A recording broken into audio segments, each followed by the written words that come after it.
அனைவருக்கும் வணக்கம். இன்று எங்க தலைமை கழகத்துல எங்களுடைய தலைவர் வந்து 8 மாவட்டங்கள், அதாவது மீதி இருந்த மாவட்டங்கள் எல்லாருக்கும் மாவட்ட செயலர் அறிவிப்பு வந்து முடிஞ்சிச்சு. ஏன்னா இந்த மாவட்டங்கள்ல ஏற்கனவே வந்து பொறுப்பாளர்கள் போட்டு கிளை வரைக்கும் பூத் வரைக்கும் எல்லாமே போட்டு வேலைகள் நடந்துட்டு இருந்தது. ஆனால் இன்று வந்து அந்த பொறுப்பாளர்களை மாற்றிவிட்டு, ஏற்கனவே பொறுப்பாளர்களாக இருந்தாங்க, மாவட்ட செயலர் அறிவிக்காமல் இருந்தது. அவங்க பொறுப்பாளரை மாற்றிவிட்டு இன்னைக்கு வந்து மாவட்ட செயலாளர் மீதி இந்த மாவட்டத்திற்கெல்லாம் அறிவிக்கப்பட்டு இருக்கிறது. ஸோ இதன் மூலமாக அடுத்த கட்டமாக எல்லா தேர்தல் பணிகள் எல்லா இந்த மாவட்டங்கள் ஏற்கனவே எல்லா நிர்வாகிகளும் போடப்பட்டு எல்லாமே பொறுப்புகள் போடப்பட்டு கிளை பூத் கமிட்டி எல்லாம் போடப்பட்டு இன்னைக்கு அறிவிப்பு வெளியிட்டு எங்களுடைய தலைவர் அனைவருக்கும் அந்த அறிவிப்பு ஆணையை அனைத்து நிர்வாகிகளுக்கும் மாவட்ட நிர்வாகிகள் யார் யாருக்கெல்லாம் அறிவிப்பு கொடுக்கப்பட்டுள்ளதோ அவங்களுக்கு வந்து அறிவிப்பு ஆணைகளை எங்களுடைய தலைவர் வெளியிட்டார். என்று இப்ப தற்போது அது நடந்து முடிந்தது. வேற ஏதாவது இல்ல, அது கட்சிகள்ல எல்லா கட்சிகள்லயும் நிர்வாகிகள் இப்ப நம்மளுடைய விஎம்ஐ மக்கள் மன்றமாக இயக்கமாக இருக்கும் பொழுது 10 லட்சத்துக்கும் மேற்பட்ட நிர்வாகிகள் இருந்திருக்காங்க. இப்ப நீங்க அதை கட்சிக்குள்ள நீங்க கொண்டு வர்றப்ப ஒவ்வொரு மாவட்டத்திலையும் ஒரு மாவட்டத்துல 10 நிர்வாகிகள் 12 நிர்வாகிகள் போட வேண்டியிருக்கும். இதுக்கு முன்னாடி வந்து மக்கள் இயக்கமாக இருக்கும் பொழுது 500ல இருந்து 1000 நிர்வாகிகள் வரைக்கும் இருந்திருக்காங்க. ஸோ அதை அலைன் பண்றப்ப ஒவ்வொரு இடத்துலயும் ஒரு சில மன வருத்தங்கள் கண்டிப்பாக இருக்கும். ஆனால் கட்சியாக வரும் பொழுது அதை எப்படி அலைன் பண்ணணும்னு எங்களுடைய தலைவர் வழிகாட்டுதல் பேர்ல பொதுச் செயலர் வந்து அங்கங்க எப்படி பண்ணணும். அதுல யார் ஒரு சில பேருக்கு கண்டிப்பாக கட்சிகள் எல்லா கட்சியிலும் இப்போ இது ஒன்றும் புது விஷயம் கிடையாது. எல்லா கட்சிகள்ல அங்கங்க ஒரு மன வருத்தங்கள் கண்டிப்பாக இருக்கும். ஆனால் உழைத்தவர்கள் யாரையும் எங்களுடைய தலைவர் கைவிட மாட்டார். அவங்களுக்கு தேவையான பொறுப்புகள் அங்கங்க எப்படி வழங்கணும் அதை எங்களுடைய தலைவர் அங்கங்க பார்த்து வழங்குவார். ஸோ இதை நீங்க காலையில இருந்து இப்ப கலைஞர் டிவி உட்பட இதை வந்து நீங்க காலையில் இது வரைக்கும் வராத கலைஞர் டிவியே இன்னைக்கு காலையில இருந்து வந்து 2-3 யூனிட் போட்டு முதல்வருக்கும் துணை முதல்வருக்கும் ஒரு கொடுக்காத ஒரு முக்கியத்துவத்தை இன்று காலையிலிருந்து பனையூரில் காத்து கொண்டிருந்த கலைஞர் டிவிக்கு என்னுடைய முதற்கண் நன்றியை தெரிவிச்சுக்கிறேன். இது வந்து சாதாரண நிகழ்வு. போன வாரம் பாத்தீங்கன்னா அறிவாலயத்துல ஒரு எம்எல்ஏவே ஐடி கார்டு கிழிச்சு தூக்கி போட்டு போனார். அதுக்கு மேலேயா ஒரு எம்எல்ஏ வந்து முதல்வரை சந்திக்க முடியலன்னு ஐடி கார்டே கிழிச்சு தூக்கி போட்டு போனார் அறிவாலயத்துல. ஸோ இதற்கு மேலே கட்சியில நிர்வாக நியமனத்துல ஒவ்வொருத்தருக்கும் மன வருத்தங்கள் இருக்கும். ஸோ அதெல்லாம் ஏன்னா இப்பதானே கட்சி 2.5 வருஷம் ஆச்சு, மக்கள் இயக்கமா இருந்தது, எல்லாருக்கும் பொறுப்புகள் இருந்தது. ஸோ எல்லாம் ஒரே ஏஜ் குரூப்ல இருக்காங்க. ஸோ அவங்களுக்கான ஒரு கட்சியில பொறுப்புகள் வழங்கும் பொழுது சின்ன சின்ன அலைன்மெண்ட் இஷ்யூ இருக்கதான் செய்யும். அது சரி செய்யப்படும்.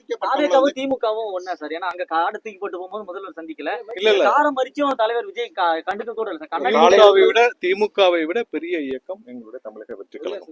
திமுகவில் இருந்ததை விட அதிகமான நிர்வாகிகள் இருக்காங்க. திமுகவில் இருக்கிறதை விட அதிகமான ஜனநாயகம் எங்களுடைய கட்சியில இருக்கு. ஒவ்வொரு இடத்திலும் திமுகவில் இருக்கிறவர் வந்து குறுநில மன்னர்கள். இப்ப திருச்சின்னா திரு கே நேருகள் அவர்கள் குறுநில மன்னர். அங்க இருக்கிற எம்எல்ஏக்கள் மாவட்ட செயலர் திரு சமுத்திரபாண்டியன் அவர்களே போட்டிருப்பாரு, இல்ல ஒரு சில மாவட்ட எம்எல்ஏக்களே போட்டிருப்பாங்க, நான் இறந்து விட்டேன்னு நினைக்கிறேன்னு சொல்லி பதிவே பண்ணிருக்காரு திருச்சியில எம்எல்ஏக்களே. சோ அந்த மாதிரி இல்ல, இது முற்றிலும் ஜனநாயகம் உள்ள கட்சி. யார் யாருக்கு என்னென்ன பதவிகள் கொடுக்க வேண்டும் எங்களுடைய தலைவர் அங்கங்க அந்த அலைன்மெண்ட்ல கண்டிப்பா கொடுப்பார். திமுகவை விட பெரிய கட்சி எங்களுடைய கட்சி. திமுகவை விட அதிகமான நிர்வாகிகள் உள்ள கட்சி, நியமிக்கப்பட்டுள்ள நிர்வாகிகள் உள்ள கட்சி. திமுகவை விட அதிகமான ஜனநாயகம் உள்ள கட்சி. ஜனநாயக கட்சியில வேற ஏதாவது அவங்க காத்திருக்காங்க, அதுக்கே விஜய் அவர்கள் பேச்சுவார்த்தை கூட அதை கண்டிப்பா வேற ஏதாவது இது தவிர்த்து வேற ஏதாவது இல்ல சார். அதுதான் நீங்க பரபரப்பா இல்ல, ஏன்னா பெண் நிர்வாகி களத்துல இருந்திருக்காங்க, உங்களுடைய விழாக்கள்ல கலந்துருக்காங்க. நான் பொதுவா எல்லாமே சொல்லியாச்சு. கண்டிப்பா அவர்களை நாங்களும் சந்திச்சு நான் எல்லாருக்கும் பேசியிருக்கோம். இன்னும் எங்களுடைய மேல தலைவர்கள் கூப்பிட்டு பேசுவாங்க. என்ன கட்சியில எல்லாமே வந்து இப்ப நீங்களே உங்களுடைய நிர்வாகத்தில் இருக்கீங்க, ஒவ்வொருத்தருக்கும் உடனே எல்லாமே அங்கே கொடுத்து முடிச்சிட முடியாது. அங்கங்க எப்படி செய்யணுமோ அதை பேசி தீர்த்து அதற்கான வழிமுறைகள் செய்ய வேண்டும். வேற ஏதாவது பொலிட்டிக்கலா இல்ல அதற்கு தான் ஒரே நிமிஷம், அதற்கு தான் திரும்ப வந்து பேசி அதை சுமூகமாக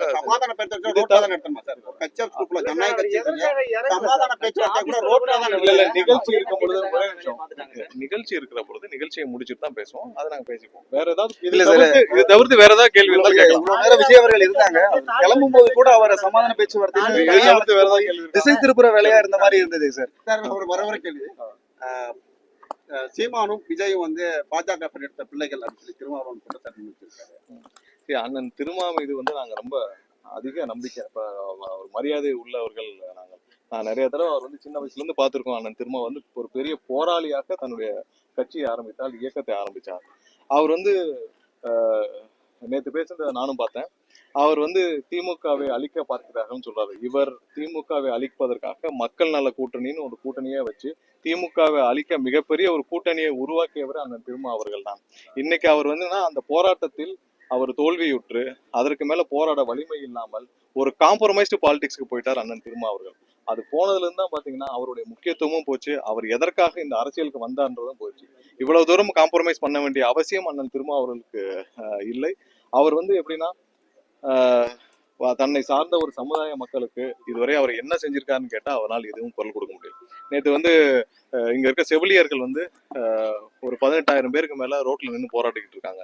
அதுல அவருடைய பட்டியலின சமுதாயத்தை சேர்ந்த அவர் யாருக்காக இந்த அரசியலுக்கு வந்தாரோ அதுல சமுதாயத்தை சேர்ந்த ஒரு 5,000-6,000 பேர் இருப்பாங்களா, அவங்களுக்காக குரல் கொடுத்திருக்க வேண்டிய அண்ணன் திருமா அவர்கள் இப்ப அரசு ஊழியர்கள், ஆசிரியர்கள் பணி நியமனம் கேட்டு இதுவரை டெட் எக்ஸாம்லாம் பாஸ் பண்ணி ஒரு 25,000 பேர் காத்துக்கிட்டு இருக்காங்க.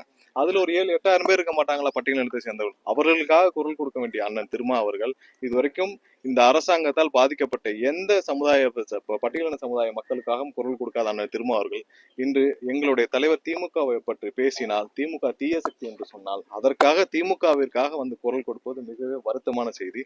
அவர் என்று திமுகவில் சேர்ந்து திமுக மாவட்ட செயலாளர் செய்ய வேண்டிய வேலையை செய்து கொண்டிருக்கிறாரோ அன்றே அவர் வந்து ஒரு காம்ப்ரமைஸ்டு பாலிடிக்ஸ்க்காக அவர் இருக்கிறதை வைத்து வாழ்ந்து கொள்ளலாம் என்ற ஒரு முடிவுக்கு வந்து திமுகவின் மாவட்ட செயலாளர் போர் ஆகிவிட்டார். அது உள்ளபடியே ஒரு வருத்தமான நிகழ்வாக இருக்கிறது.